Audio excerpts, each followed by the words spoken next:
message dans la plus grande des simplicités. Vous savez, un jour je fais un songe. Dieu me place, vous savez, j'étais comme sur une plage où il y a de grosses fêtes, où il y a de la musique qui fait boum boum boum, là. Vous voyez ce que je veux dire? Et je voyais autour de moi plein de jeunes, plein de gens qui s'amusaient, plein de gens qui faisaient la fête, qui buvaient de l'alcool, qui prenaient de la drogue. Et dans ma tête, je disais, mais tous ces gens qui sont perdus. Et je disais, mais si seulement je pouvais leur parler de Dieu, mais comment ils ne m'écoutent pas, la musique est trop forte. Et là, il y a le patron de l'établissement qui vient me voir dans ce songe, il me dit, écoute, si tu veux, tu as le droit d'écrire Dieu sur une affiche et de la coller au milieu. Et je dis, Seigneur, merci. Merci Seigneur, tu réponds à ma prière. Je vais écrire Dieu et quand ils vont voir le mot Dieu, ils vont se convertir, je le crois. Et alors je commence à écrire Dieu en lettres capitales. Et je commence à dire, mais attends, j'ai qu'une seule chance pour parler de Dieu. Je ne vais pas écrire Dieu aussi simplement que ça. Alors je commence à faire des petits motifs, un peu de calligraphie, pour que le mot Dieu soit joli, pour qu'il soit agréable à voir. Et je dis, non mais il manque un peu sur le D, il manque un peu sur le I. Ah, le E, il n'est pas assez travaillé. Et au final, vous savez quoi? Je n'arrivais plus à lire moi-même le mot Dieu. Tellement qu'il y avait de fioritures, tellement qu'il y avait de choses sur le mot Dieu. Et là, le Seigneur me fait comprendre, tu vois, prêche avec simplicité. Et mon but, ce soir, ce serait qu'un enfant de 5 ans comprenne la réunion aussi. Alors, dans la simplicité, dans l'humilité, je voudrais vous parler de l'amour. Vous savez, durant son pèlerinage sur terre, l'homme est à la quête de quelque chose. Il recherche quelque chose à combler. Alors vous le savez, on vous l'a déjà dit, il va le combler avec tout un tas de choses. Il va essayer de boire, il va essayer les drogues, il va essayer la nuit, il va essayer les fêtes, il va essayer l'argent. Mais il y a quelque chose qu'il n'arrive pas à combler.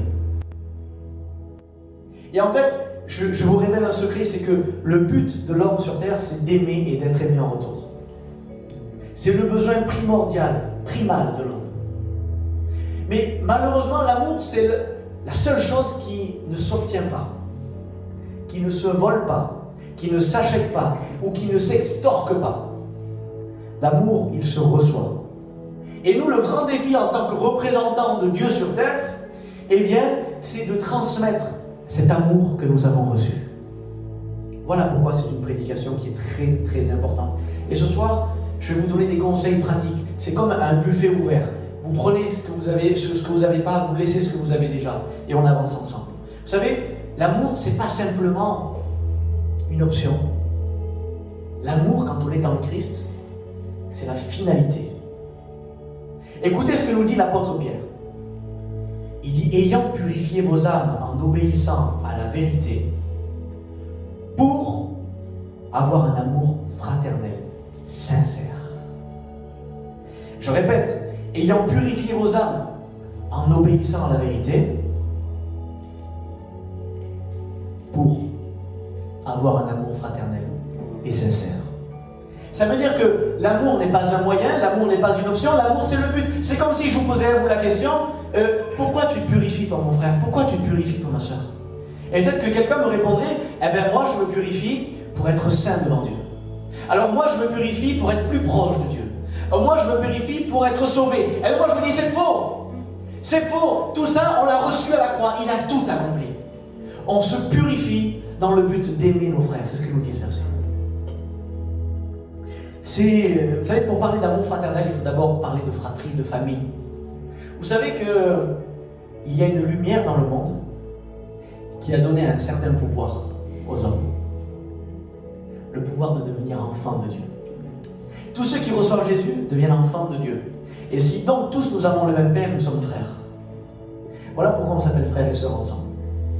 Et vous savez, j'ai reçu ça dans mon cœur, que l'amour doit être le pilier de cette Église.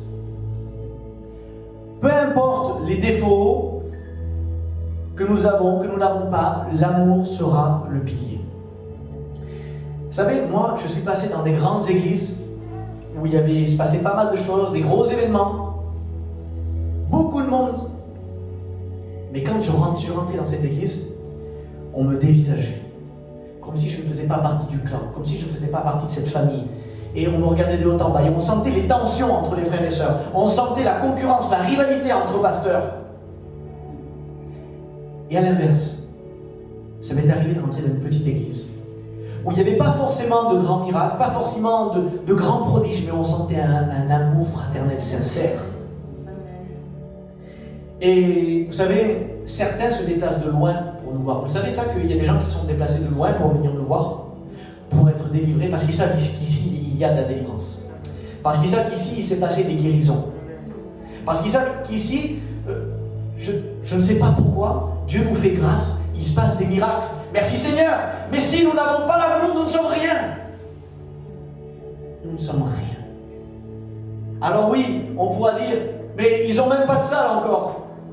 On pourra dire, oui, mais ils font que 2 réunions par mois. On pourra dire, oui, mais ils ne sont pas beaucoup. Oui, mais nous, on a l'amour de Dieu. Et l'amour de Dieu sera le pilier de cette église. Je vous le dis, tous les frères et sœurs qui sont là. C'est dommage qu'il y ait quelques absents. Mais je veux vraiment transmettre ce message à l'église. L'amour doit être le pilier. L'amour, c'est aussi l'enjeu de la crédibilité de Jésus. Je m'explique. Si on n'a pas d'amour entre nous, personne ne croira que Jésus existe. C'est pas moi qui l'invente. Jean 17, verset 21. Afin que tous soient un. Tous soient un. Comme toi, Père, tu es en moi, et comme je suis en toi, afin qu'eux aussi soient un en nous, écoutez bien, pour que le monde croie que tu m'as envoyé. Donc, si vous préférez, la preuve que Jésus existe. Je pourrais ressusciter un mort, mais si je n'aime pas, personne ne croira en Jésus. La preuve que Jésus existe, c'est quand nous sommes un, quand nous sommes unis et que nous nous aimons. Vous savez, moi je suis un petit peu dans le commerce et je sais que parfois on donne des échantillons. Mon frère, toi tu sais ce que c'est. Tu donnes un échantillon pour faire connaître à la personne, vrai ou faux? Tu donnes un petit échantillon, si la personne aime, elle va t'acheter des choses. Si la personne n'aime pas, elle n'achètera pas. Nous sommes des petits Christ sur terre. Nous sommes des échantillons de Dieu sur terre. Qu'est-ce que tu donnes comme échantillon? Est-ce que tu donnes de la calomnie? Est-ce que tu donnes de la jalousie? Est-ce que tu donnes de l'amertume? Est-ce que tu donnes des querelles autour de toi? Est-ce que tu donnes des conflits? Personne n'achètera ce christianisme. Personne. Mais si tu aimes, le frère qui aime, comme Dieu aime, et c'est comme s'il donnait une portion de Dieu à quelqu'un. Une portion de l'amour de Dieu. Et croyez-moi, si vous témoignez de l'amour de Dieu, si vous vous placez, vous vous positionnez en amour, vous ne faites pas que en parler, mais vous pratiquez l'amour envers votre prochain. Vos familles, vos amis, votre entourage, tout le monde va se convertir. Parce que, comme le nectar attire une abeille, l'amour attire les âmes. Retenez bien ça. Vous savez aussi qu'une église qui aime, et un chrétien qui aime, c'est une église et un chrétien invincible. Invincible. Mais comment ça? Il ne faut pas l'onction, il ne faut pas la super méga giga onction. Non, il faut de l'amour. Pourquoi je vous dis ça? Celui qui aime son frère demeure dans la lumière et aucune occasion de chute n'est en lui. Amen. Celui qui aime, rien ne peut le faire chuter. Alors vous savez, moi j'ai quelques questions à vous poser. Est-ce que vous voulez ressembler à Dieu? J'entends pas. Est-ce que vous voulez ressembler à Dieu ce soir? Oui. Amen. Est-ce que tu veux le secret pour ne plus jamais chuter? Amen. Amen. Et est-ce que tu veux que ta famille et ton entourage se convertissent? Oui. Amen. Alors, il y a un livre qui est magnifique, qui s'appelle la Bible, qui est un mode d'emploi pour arriver à tout ça. Et il nous dit d'aimer notre prochain. Et je vais vous parler de 7 points clés. Je vais essayer de ne pas être long. Pour mettre en pratique, manifester l'amour de Dieu. Amen. Premier point, c'est la sincérité. Dans Romains 12, 9, on nous apprend à aimer sans hypocrisie. Donc un amour sincère. Dans Colossiens 3, chapitre 9, on nous dit de ne pas se mentir. Il y a vraiment une insistance de Dieu pour la sincérité. Pour que l'amour marche, pour que ça colle entre nous. Vous savez, moi j'ai appris ça en cours de négociation à l'école. Le moteur de toute relation, c'est la confiance. Vous savez ça? Je l'ai appris à l'école. C'est la confiance. Et comment je peux avoir confiance en quelqu'un qui n'est pas sincère? Alors, vous savez, quand je parle de sincérité, je parle aussi de ne pas être toujours dans le calcul, pas être toujours dans la stratégie. Vous voyez, à l'autre, je ne vais pas lui dire ça pour que je puisse me faire plaindre davantage. À un tel, je ne vais pas dire ça parce qu'il va penser ceci ou cela. Que les stratégies, que les stratégies. Mais ici, on est dans la maison de Dieu. On est entre frères et sœurs. Baisse la garde, mon frère. Baisse la garde. Arrête tes ruses, arrête tes stratégies. Sois sincère. Vous savez, moi, parfois, on dit de moi que je suis naïf. Alors c'est vrai, la Bible dit qu'il faut être prudent. La Bible dit qu'il faut user de discernement. Mais la Bible dit aussi qu'on doit être sincère, qu'on ne doit pas soupçonner le mal. Et parfois, c'est vrai que je suis peut-être un peu candide, comme on dit. Mais vous savez, au risque de me faire rouler. Mais je préfère être le roulé que le rouleur. Parce que moi, en attendant, j'aurais fait la volonté de Dieu. Et celui qui me roule aura fait la volonté du diable. Mais tant pis pour lui. Soyons sincères.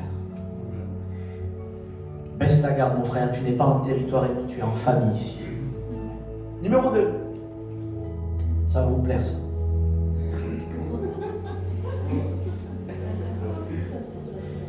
Un Thessaloniciens, chapitre 4, verset 11. Mettez votre honneur à vivre tranquille et à vous occuper de vos propres affaires. Vous allez me dire, mais s'occuper de ses affaires, c'est pas l'amour, ça. Si. Parce que quand tu t'occupes de tes affaires, tu laisses la liberté à ton prochain de faire comme lui il veut. Pourquoi s'occuper de tout? Pour donner son avis sur tout.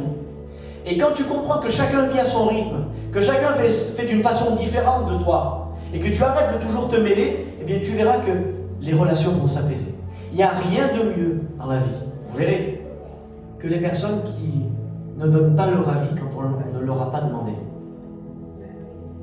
Et vous verrez que si vous appliquez ce conseil, vous vous occupez de vos affaires, et que chacun s'occupe de ses affaires, eh bien vous verrez que les relations entre nous vont s'améliorer. Je vais même aller plus loin. 1 Jean, chapitre 5 nous dit: si quelqu'un voit son frère commettre un péché qui ne mène point à la mort, alors attendez, donc si je vois un frère qui est en train de faire un péché là, qui ne mène pas à la mort, hein, s'il va dans le fossé, je vais l'enlever quand même, hein, oui. Mais un péché qui ne mène pas à la mort, un truc qui m'énerve, un truc que moi je n'aurais pas fait comme ça, alors qu'est-ce qu'il nous dit là? Il nous dit d'aller le voir, de le conseiller, non.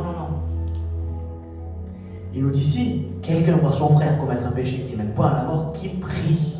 Amen. Et Dieu donnera la vie à ce frère. Amen. Moi, je vous encourage à changer les gens par votre témoignage et non pas par vos paroles. Parce que parfois, quand on voit quelque chose qui ne va pas dans la vie d'un chrétien ou d'un frère ou d'une sœur ou d'un ami, eh bien, une parole va le braquer. Tandis qu'un témoignage, l'exemple, va le changer. Si vous voyez un frère, imaginons, qui manque de vie de prière,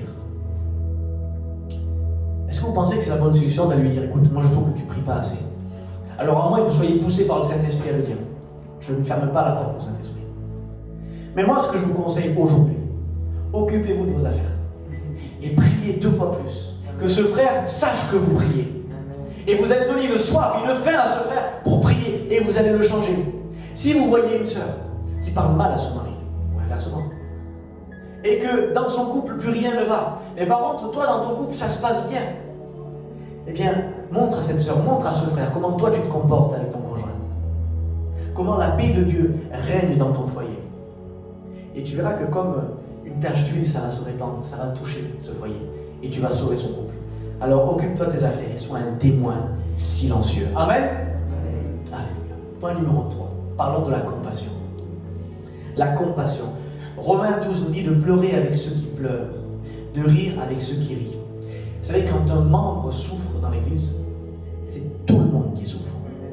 La dernière fois, j'avais donné cette image quand on a fait la petite réunion chez moi. Moi, je bricole un peu. Ça m'est arrivé des fois de mettre un coup de marteau sur le doigt. Pourtant, c'est que le doigt que j'ai tapé. Mais j'ai mal partout. Pourquoi? Parce que quand on est un corps, que tous les membres sont unis, quand il y en a un qui pleure, tout le monde pleure. Quand il y en a un qui rit, c'est tout le monde qui rit. Et moi, parfois, en tant que pasteur, quand je croise quelqu'un des semaines après l'avoir vu, et que je vois sa figure tomber comme ça, et qui me dit « J'ai passé par une épreuve ces dernières semaines, c'était terrible.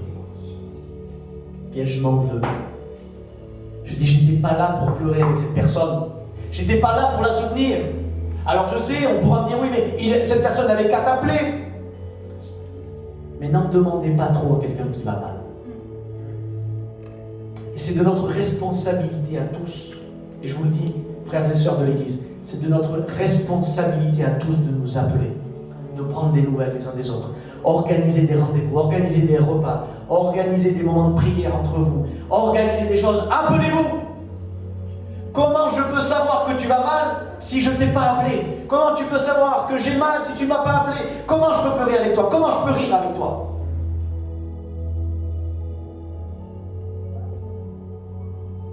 La compassion, vous savez, c'est beaucoup d'écoute, beaucoup d'attention. Point numéro 4, ça rejoint la compassion. L'hospitalité. Dans Hébreux, chapitre 13, verset 2, nous dit « Exercer l'hospitalité, recevoir et accueillir ». Alors, même si ton chez toi est modeste, mon frère, ma soeur, même si tu n'as pas beaucoup à offrir, eh bien, le peu que tu as à offrir, ça fait plaisir. Ça ramène de la chaleur dans le cœur. Tu vois un frère là-bas qui est tout seul et tu l'invites chez toi, tu dis viens manger. J'ai pas fait grand chose, j'ai fait 300 grammes de pâte au beurre. Mais viens, au moins les pâtes elles sont chaudes ici. Et on va parler de Dieu ensemble et on va s'exhorter. Et là, je pourrai savoir ce que tu traverses. Tu pourras savoir ce que je traverse. L'hospitalité. Et je vais même vous dire mieux. N'invite pas seulement celui qui pourra te rendre l'appareil. Invite aussi celui qui jamais ne pourra t'inviter. N'attends jamais rien en retour. Exercer l'hospitalité. Pas toujours, pas tout le temps, mais quand c'est possible. Point numéro 5. Aimer en acte. Aimer en acte. Dans 1 Jean chapitre 3 verset 18, on nous apprend à ne pas aimer qu'en parole, mais aimer en acte. Alors je vais vous dire quelque chose qui va vous choquer. Arrête de prier. Ça vous choque? Arrête de prier. Tu vois un besoin, va le combler.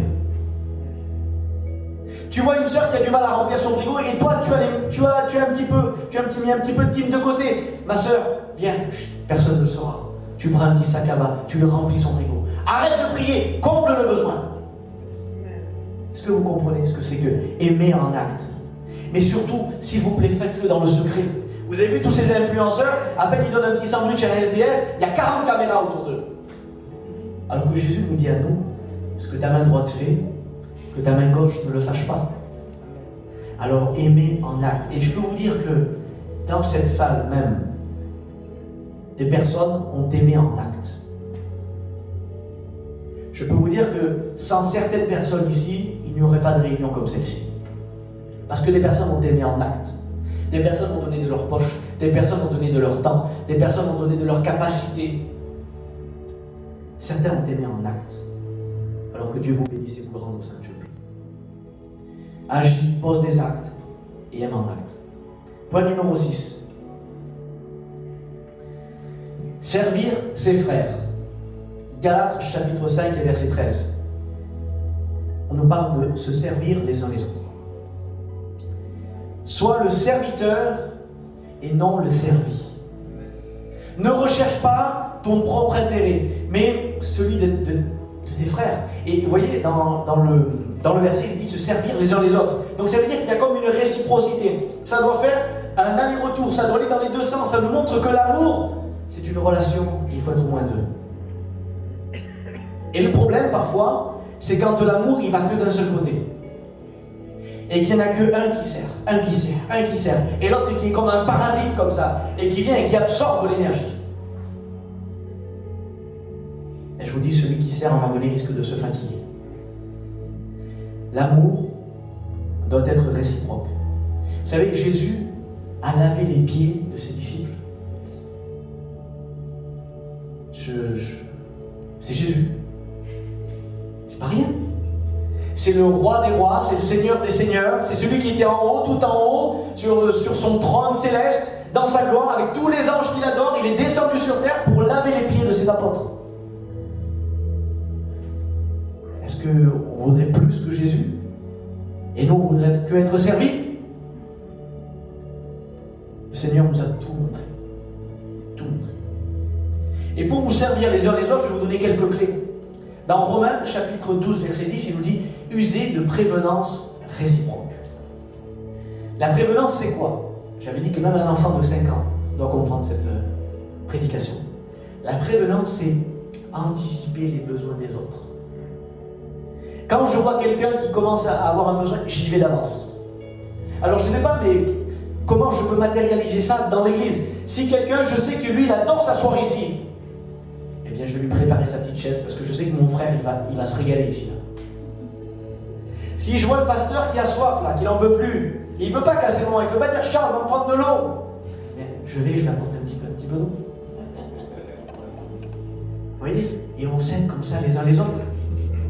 Et si chacun fait ça, et qu'on veut se servir les uns les autres, et qu'on est présents les uns envers les autres, il y a un amour qui va déborder de cette église. Et la personne qui rentrera ici sera bouleversée par l'amour que nous avons les uns pour les autres. Alors, usez de prévenance réciproque. Et maintenant, je vais attaquer le dernier point, et peut-être le plus important. Le pardon. Eh oui, c'est une façon de manifester aussi. Merci mon frère pour ta prévenance. Colossiens, chapitre 3, verset 13, qu'est-ce qu'il nous dit? Il nous demande de nous pardonner réciproquement. Encore réciproque. C'est fou ça. Ça doit aller dans les deux sens aussi, hein, c'est incroyable. Pardonner réciproquement.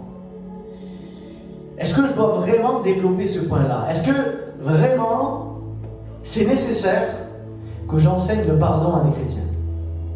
Bien parfois, oui, c'est nécessaire. Il faut rappeler, il faut ressonner la cloche, et puis il faut se rappeler de certaines choses. Vous savez, le pardon, c'est la source de le non-pardon plutôt, c'est la source de nombreux blocages. Alors, une dispute, une querelle, ça peut arriver. Ça arrivera tout le temps, on est d'accord. Mais par contre, une division dans l'Église qui dure et qui paralyse un mouvement, ça je n'en veux pas ici. Il n'y en aura pas ici. Ici, on va mettre en pratique le pardon. On se dira les choses avec sincérité, comme le point numéro 1. Et puis on aura de l'amour les uns envers les autres. Et puis, vous savez, pardonner, ce n'est pas non plus renoncer à la justice. Attention, attention. Pardonner, c'est pas dire c'est pas grave ce que tu m'as fait. Mais c'est laisser la justice entre les mains de Dieu. Et parfois celle des hommes aussi. Mais en attendant, aucune trace d'amertume ne doit rester dans nos cœurs. Alors laissez-moi un temps de guérison si l'offense a été grave, je comprends, je conçois ça. Je suis passé moi-même par de lourdes blessures, de grosses blessures qui sont entaillées profondément. Je le sais ce que c'est. Prenez un temps de guérison, mais pardonnez. Pardonnez-vous réciproquement. Renoncez à toute amertume. Que chacun, parfois aussi, s'examine soi-même. Que chacun reconnaisse peut-être une petite part de responsabilité. Puis on laisse tout ça derrière nous et puis on avance dans le Seigneur. Et encore une fois, si c'est dans les deux sens, c'est facile d'avancer. C'est pour ça que ce message s'adresse à tout le monde. Et si tu es offensé ce soir, par quelqu'un dans ta famille, par quelqu'un dans ton entourage, que tu as été offensé, mais que celui qui t'a fait du mal te demande pardon, je te supplie, ne refuse pas le pardon. Parce que Jésus dira quelque chose. Il dit, si ton frère pêche contre toi 7 fois, pas dans une vie, pas dans le mois, pas dans l'année, si ton frère pêche contre toi 7 fois dans la même journée, mais qu'à chaque fois, c'est important, il te demande pardon, pardonne-le, pardonne-le, et pardonne-le encore. Et vous savez, parfois on n'est pas obligé de demander explicitement pardon. Parfois, il y a la pudeur qui est là, et puis parfois, vous savez, des fois une attitude fait comprendre que la personne cherche à se faire pardonner, eh bien acceptez aussi ces petits gestes-là. Je vais en arriver à ma conclusion. Vous voyez, je n'ai pas été trop long. Il y a 7 points que vous devez mettre en pratique. Mais pourquoi j'insiste sur l'amour ce soir? Pourquoi? Parce que l'apôtre Paul nous dit, quand je parlerai la langue des hommes et des anges, si je n'ai pas l'amour, je suis un airain qui résonne, une cymbale qui retentit. Et quand j'aurai le don de prophétie, la science de tous les mystères, toute la connaissance, quand j'aurai même toute la foi, jusqu'à transporter les montagnes, si je n'ai pas l'amour, je ne suis rien. Et quand je distribuerai tous mes biens pour la nourriture des pauvres, quand je livrerai même mon corps pour être brûlé, si je n'ai pas l'amour, cela ne me sert à rien. Et pour nous, qui sommes sauvés, tout ce que je viens de vous dire, c'est facile à appliquer. Parce que Jésus vit dans nos cœurs et qui nous a aimés le premier et qui nous a montré la voie partout. Il a pardonné même sur la croix, il dit pardonne-leur, Père. Ils ne savent pas ce qu'ils font. Il nous a appris l'humilité, il a lavé les pieds de ses disciples. Il nous a appris l'humilité. Il n'est pas venu à Jérusalem sur un grand cheval blanc, il est venu sur un petit ânon. Il nous a tout montré, il a tout fait, lui le roi des rois. Alors nous, ses disciples, les petits Christ, les chrétiens, nous devons faire de même. Et moi, je crois, vous savez que parfois, on peut faire des actes d'amour avec l'affection, comment je peux vous dire ça, avec le sentiment. Mais parfois aussi, il y a l'obéissance pure.